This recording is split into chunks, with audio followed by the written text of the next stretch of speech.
Muy buenos días a todos. Vamos a dar inicio al comité GSC correspondiente al 16 de mayo de 2016. En Colombia comenzamos por la publicación de minutas del Banco de la República, donde resaltan que existe un alto riesgo de incumplimiento de la meta de inflación en el largo plazo. Observa incrementos moderados en las expectativas de inflación, las cuales se ubican en niveles del 4,5 para plazos superiores a 2 años y a corto plazo están a 2017 están levemente por encima del 4,1%. La demanda interna, y es tal vez el hecho más destacable de estas minutas, sigue mostrando una fortaleza superior a la que estaba descontando el Banco de la República, el staff técnico e incluso los analistas en el mercado, y es la razón por la cual aparentemente el Banco de la República decidió incrementar su tasa en la última ocasión al doble de lo que venía siendo la costumbre. A pesar de esto, el mismo día viernes conocimos la última encuesta que se realizó entre analistas, donde se observa que la mayoría considera que la entidad solo va a incrementar la tasa de referencia en 25 puntos básicos en la próxima ocasión. En GSC consideramos que es incluso posible o un escenario muy probable que estos incrementos sean de 2 ocasiones con 25 puntos básicos para luego moderar ya o casi que dejar la tasa de referencia inalterada. Entonces esto es bien importante, estamos viendo una clara diferencia entre lo que está mencionando el Banco de la República en sus minutas y lo que contestaron los analistas en la encuesta. También en esa misma encuesta, interesante ver que la expectativa de inflación para cierre de 2017 se mantuvo prácticamente inalterada. El mercado en el sondeo de abril manifestaba que la inflación cerraría este año en niveles del 6,03% y en el último sondeo realizado para el mes de mayo, esa encuesta está alrededor del 6,02, es decir, solamente un punto básico por debajo, a pesar de que la sorpresa inflacionaria del mes de abril fue a la baja. Con relación a temas corporativos, PRC Standard & Poor's decidió reducir la calificación de Grupo Argos de AAA a AA+. Esta firma tenía una calificación superior a la que le había asignado Fitch Ratings a Grupo Argos. Recuerden que Fitch Ratings ya les tenía una calificación de AA+ desde hace varios trimestres, y de hecho esa era la calificación que había mantenido esta compañía desde hace más bien varios años. Con relación pues a esta reducción, simplemente lo que hay que resaltar es que esa perspectiva negativa que había asignado BRC pues fue eliminada una vez hizo la reducción de la calificación. Ahora le tiene perspectiva estable, igual que Fitch Ratings. No esperamos un mayor efecto en las tasas de negociación de estos títulos en el mercado, pues consideramos que el mercado en gran parte venía negociando esta emisión como si fuera un AA+. Con relación a temas también corporativos, Pacific publicó sus resultados correspondientes al primer trimestre de 2016, incrementando las pérdidas por acción de niveles de 2,31 a 2,86. Y en los medios de prensa continúa la difusión de información con relación a que la oferta que está haciendo el fondo de inversión EIG supera el de Catalyst, pero por ahora no tenemos información concluyente por parte de la compañía de querer reversar ese acuerdo con Catalyst y preferir el de EIG. Hasta el momento las cosas siguen iguales y los accionistas minoritarios continuarían teniendo una pérdida sustancial de sus inversiones en Pacific. Con relación a Brasil, un indicador de actividad económica correspondiente a marzo mostró una mayor contracción a la esperada del 0,36% frente a una expectativa del 0,1%. El Deutsche Bank el día de ayer en horas de la noche en un reporte estaba recomendando o estaba más bien afirmando que papeles de entidades brasileras se podrían beneficiar de la suspensión temporal de Dilma Rousseff. Consideraba objetivos como Petrobras, algunas compañías del sector financiero y compañías de propiedad comercial como Gol, la Siderúrgica Nacional y una compañía de administración de centros comerciales como potenciales ganadores de corto plazo. Por otro lado, el nuevo ministro de Hacienda, Enrique Meireles, afirmó que su primera tarea sería ordenar las finanzas públicas.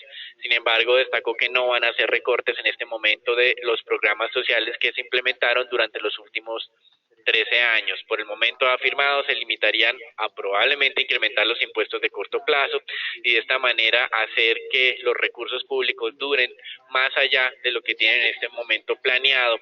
Recuerden que los ingresos fiscales en Brasil han venido por debajo de lo esperado, Los gastos obviamente han estado en línea, por lo tanto el déficit se está incrementando y esa restricción de endeudamiento adicional podría frenar al Ejecutivo en los próximos meses, por lo que es urgente que el gobierno busque otras líneas u otras clases de recursos para continuar su funcionamiento. En este frente también diferentes medios locales están mencionando la posibilidad de venta de participación que tiene el gobierno en diferentes empresas, entre los que se mencionan negocios de transporte, puertos, aeropuertos, energía, seguros y también de correos. Otro tema que ha generado algo de interés ha sido la referencia de que podrían cambiar al director del Banco Central. La semana pasada se había mencionado la intención de mantener al actual director del Banco Central de Brasil, Alexander Tombini, por lo menos durante todo el mes de junio, pero ahora el mercado está especulando que se podría mencionar el día de hoy quién sería su sucesor. Con relación a Brasil también, en anuncios corporativos, Petrobras informó al mercado que en su plan financiero contemplaba la posibilidad de que el efectivo de la compañía se redujera de niveles de 26 a 21 billones de dólares al cierre del año 2016. Las inversiones serían cercanas a los 19 billones, las ventas de activos programadas para levantar recursos cercanas a los 14 billones y las emisiones de deuda que quedarían pendientes equivaldrían a solo $1 billón. Recuerden que la compañía no va a repartir dividendos por el momento.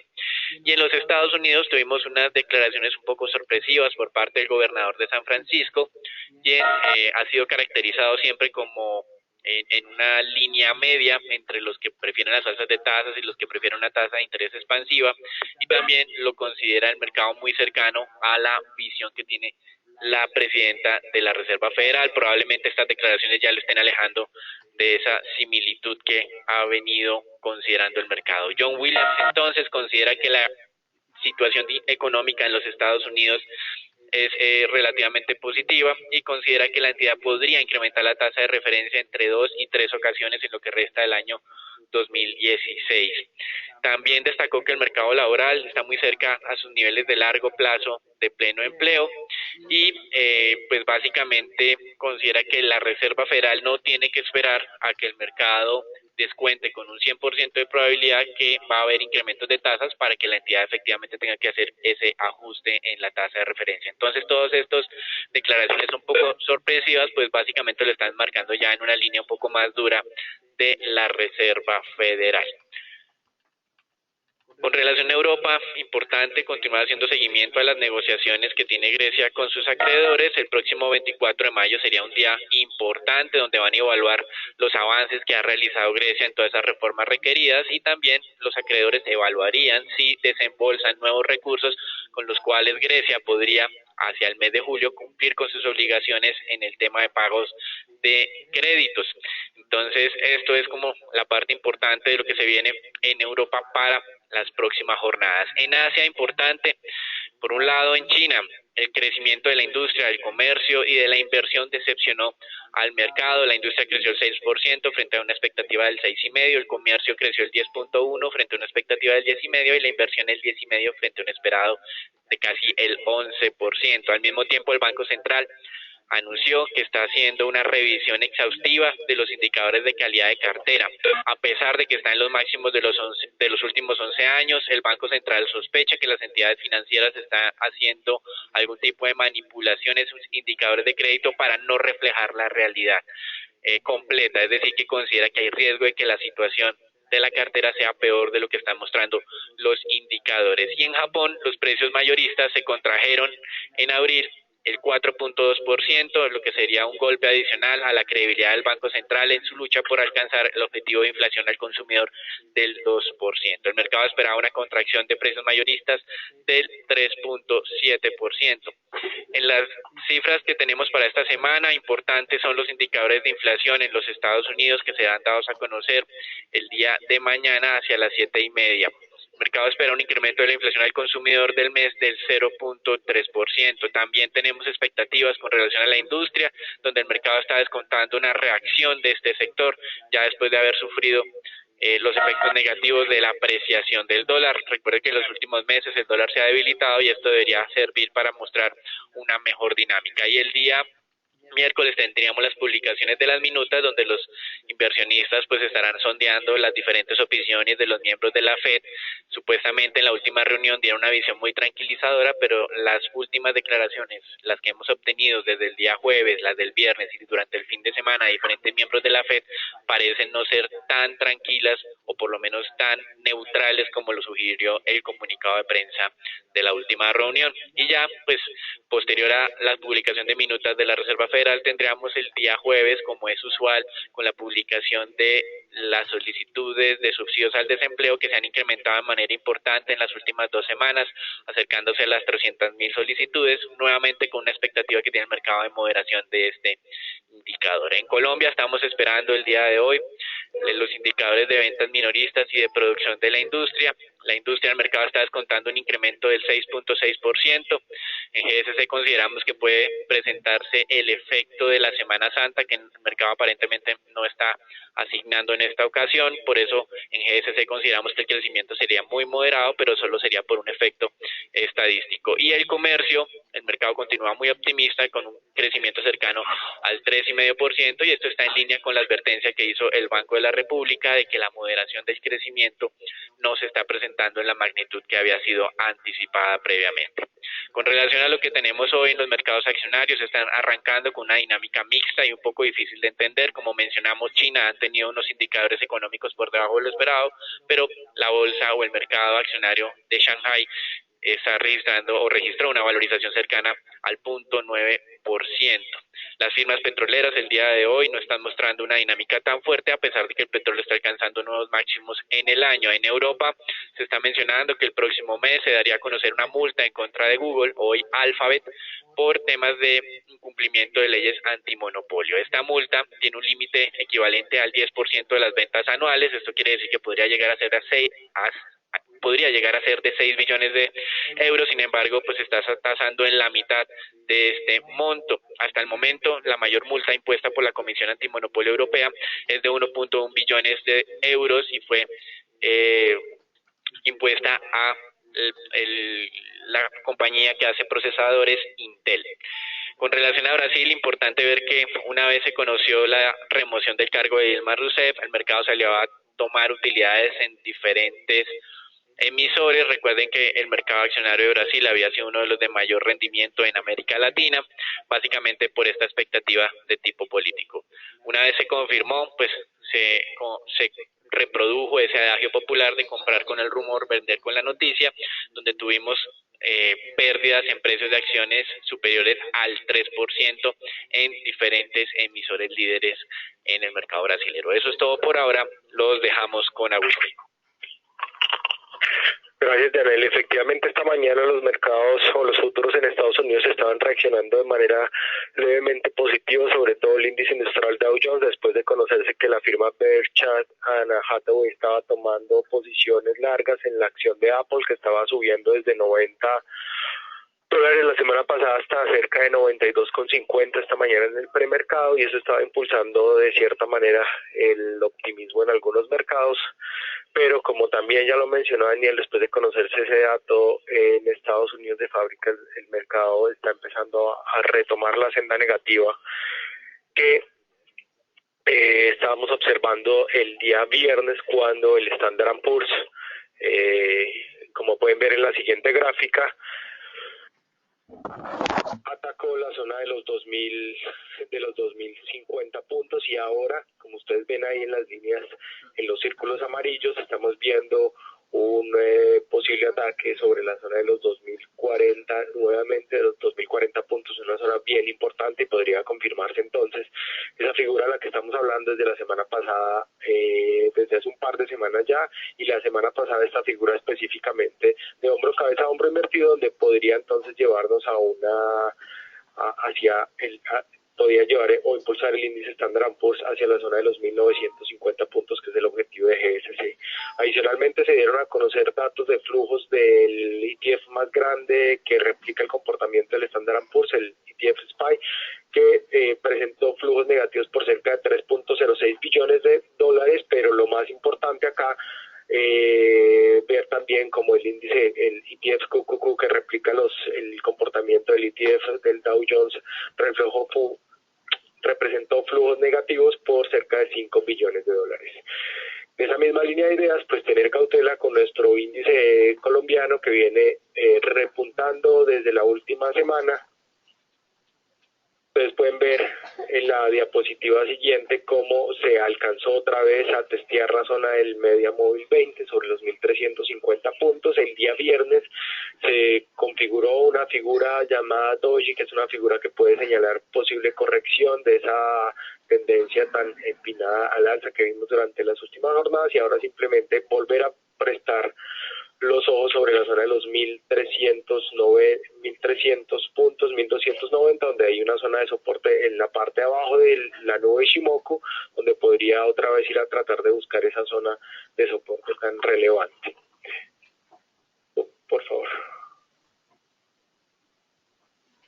Bien, las acciones que más se movieron el día viernes, el día viernes Semargos vuelve a tocar la zona de resistencia de los 12.000 puntos.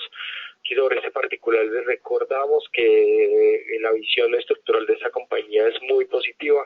Sin embargo, pues obviamente ver qué tan fuerte va a ser esa zona de 12.000 como zona de resistencia y ver si se podría consolidar o configurar una figura conocida como el doble techo, donde de consolidarse podría llevar a la acción nuevamente a la zona de riesgo sobre cerca a los 11.000 pesos, donde podría uno tal vez intentar tomar nuevas posiciones largas. En el lado negativo, con concreto, una caída del casi el 3% que se mantiene sobre el canal alcista de mediano plazo. Y aquí simplemente ver si hay algún tipo de ruptura sobre la zona de los 1.300, 1.100 pesos, pues la acción podría ir a buscar allá nuevos mínimos sobre la zona de los 950.000 pesos. Gracias. Buenos días para todos. Aquí continuando con el análisis del mercado de renta variable. La semana pasada observábamos fuertes valorizaciones, resaltando pues que las 2 semanas anteriores fueron también de fuerte contracción, sobre todo la semana antepasada, donde ninguna acción presentó una variación positiva. Esta semana es todo lo contrario, prácticamente ninguna acción presenta una variación negativa. Observamos entonces aquí las fuertes valorizaciones del índice Colcap de un 4,4%, resaltando entonces aquí que estas valorizaciones muy posiblemente se presentaron por lo que fueron los flujos generados por el cumplimiento de la OPA en Isagen, pues lo cual es, digamos, contrario a lo que estábamos esperando, teniendo en cuenta aquí que el contrapeso que realizaron estos flujos contra los del MSCI fueron mayores. De esta forma, entonces, observábamos fuertes valorizaciones. Las que más se valorizan son las acciones de Grupo Argos, las acciones de Cementos Argos y las acciones de Grupo Sura. Vale la pena también mencionar que las acciones que menos se valorizaron la semana anterior fueron las que se van a ver afectadas por ese flujo del MSCI, Éxito, Preferencial de Vivienda. Posteriormente, pues tenemos lo que es ISA, Nutresa, Preferencial Bancolombia y Cemex. Estas últimas 4 acciones con valorizaciones de alrededor del 3%. La acción que menos se valorizó dentro del índice Colcap fue Ecopetrol con un 0,7% y observamos una leve contracción en la acción preferencial de Grupo Aval del 0,4%. Esta semana pues pensamos que lo que son lo que es la tendencia alcista puede continuar de manera muy moderada. Si lo hace, sin embargo, pues también cabe la posibilidad de leves contracciones. Por parte de anuncios por empresas, tenemos 2 anuncios. Pues aquí en Isagen comentarles que Brookfield ya tiene el 83% de la compañía y que la segunda OPA daría inicio en el mes de julio, según lo ha comentado reiteradamente esta compañía, y ya lo comentó también en lo que son medios internacionales como la plataforma de Bloomberg. Dentro de las curiosidades del mercado, el precio de la acción de Isagen cerró el día viernes a 4.400 pesos. Recordamos que el comprador ha expresado en repetidas ocasiones que el precio base de la OPA será de 4.130 pesos y él no está obligado a incrementar este precio base. Aquí simplemente mostrarles que Pacific reportaba resultados el día viernes después de cierre de mercado, donde observamos que la pérdida neta se ha acelerado para sus resultados del primer trimestre del 2016. En materia de ingresos, los ingresos se han contraído más del 40%, teniendo en cuenta que la producción total de la compañía neta después de impuestos disminuye en un 7%, los volúmenes de ventas se contraen un 3%, 30% y se registra el menor precio promedio del crudo. Adicionalmente, pues los costos continúan mostrando una moderación, sin embargo no la suficiente, lo que la utilidad bruta continúa con esta contracción de alrededor del 40% y posteriormente lo que son los gastos no operacionales aumentan pronunciadamente por una pérdida que se genera por unos contratos de gerencia de riesgo. Por tanto, entonces pues la compañía cierra el primer trimestre del 2016 con una pérdida neta un 24% mayor al mismo trimestre del año anterior. En materia de entrega de resultados, comentarles que hemos movido lo que son los resultados de éxito para el día miércoles de esta semana como fecha estimada y recordarles que el día de hoy a cierre de mercado tenemos confirmados los resultados de Avianca, lo cual conferencia la cual se generará el día de mañana alrededor de las 8 de la mañana.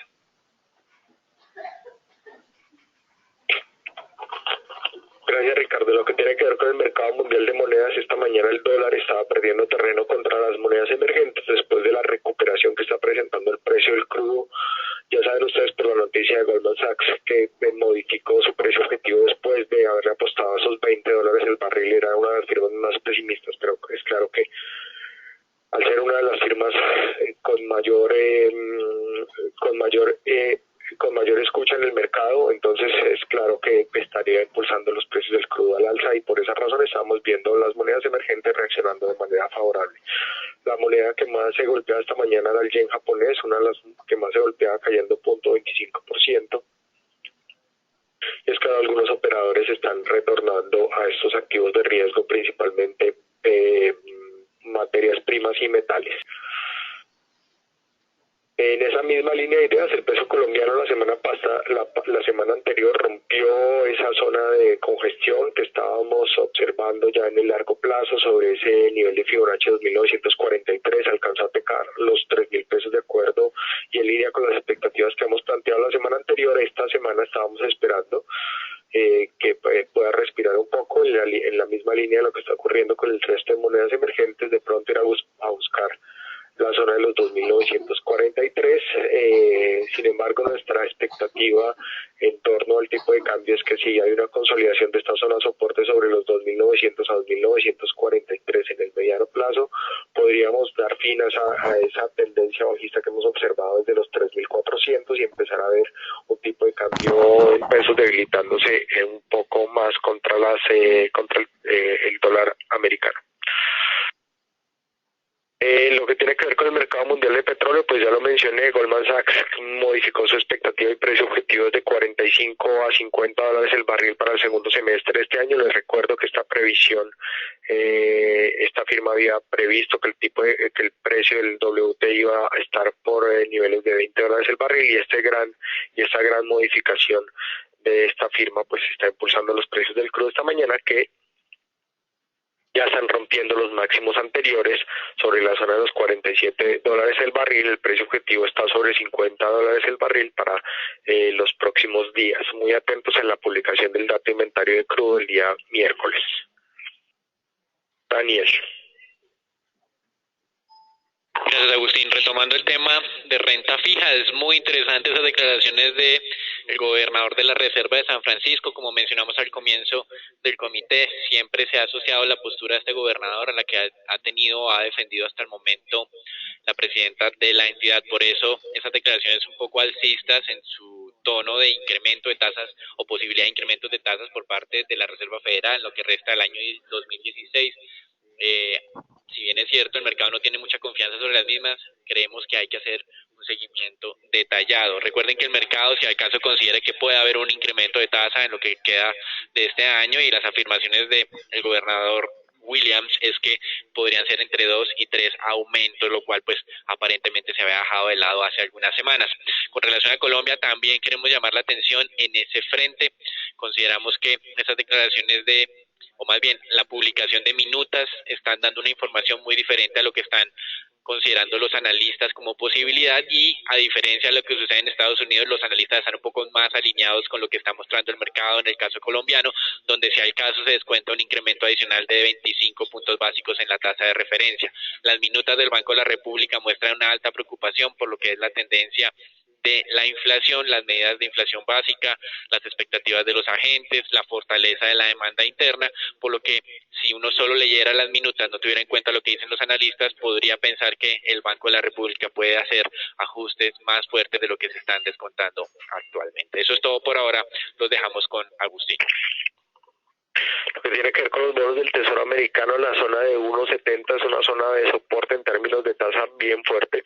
La semana anterior intentó romper esta zona de soporte en términos de tasa de una manera bien importante. Los operadores, sobre todo, están muy negativos en lo que podría ser la Reserva Federal el próximo mes. Algo que llama la atención y que está llamando la atención hasta ahora es el movimiento que están presentando los bonos de corto plazo, donde sí se está viendo un incremento de tasa de manera muy rápida.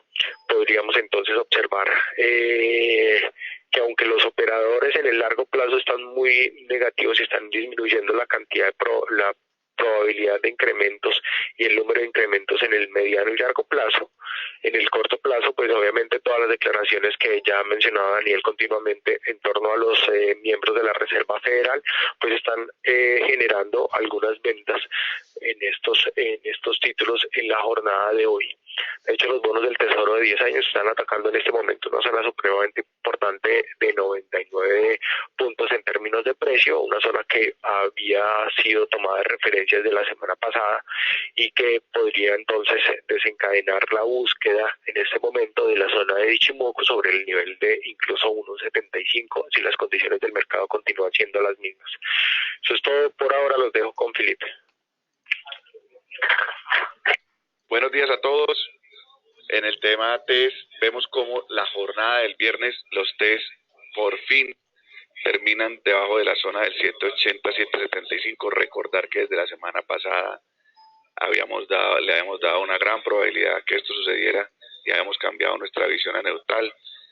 Pero como bien lo dice Daniel, las minutas del Banco República vuelven y nos dan esa visión de no tanta tranquilidad como la está asumiendo el mercado. De hecho, el gran animador del mercado el viernes fueron los fondos offshore que demandaron papeles del 2030 y el 2026 en una cantidad importante, lo cual hizo que se volviera a hacer el trading de aplanamiento de la curva, porque los 19, los 20 y los 18 quedaron en las mismas tasas y los papeles del 2030, 2026 y 2024 bajaron su tasa.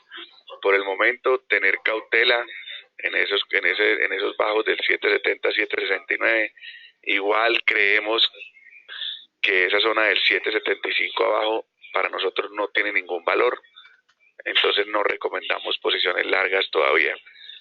De resto, desearles a todos un excelente día y muchas gracias por participar en nuestro comité diario.